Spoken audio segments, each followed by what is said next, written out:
নমস্কার। আজকের গল্প ৬ জন খোঁড়া লোক। একদিন নাসিরউদ্দিন সাহেব নদীর ধারে বেড়াচ্ছিলেন।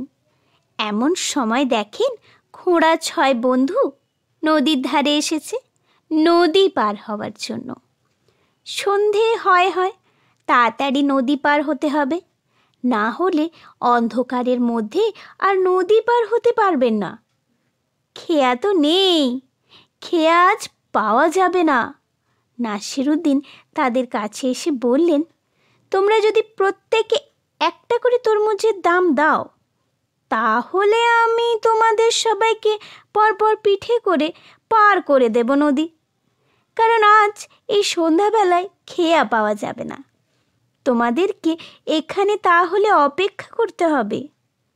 আজ আর কোনোভাবে নদী পার হতে পারবে না।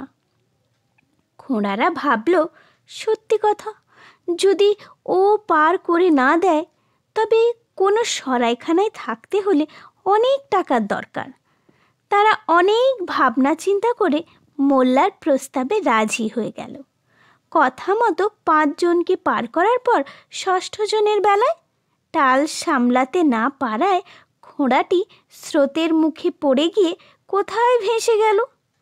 অনেক দেরি দেখে আগের ৫ জন খোঁড়া নদীর ওপার থেকে চেঁচিয়ে বা জিজ্ঞাসা করল, কি হলো মোল্লা সাহেব, এত দেরি কেন? তাড়াতাড়ি করো, সন্ধ্যা যে হয়ে এলো, আমরা যাব কি করে? মোল্লা চেঁচিয়ে জবাব দিলেন, ভাই, তোমাদের একটা তরমুজ বাঁচিয়ে দিলাম, ওর হিসেব আর তোমরা করো না।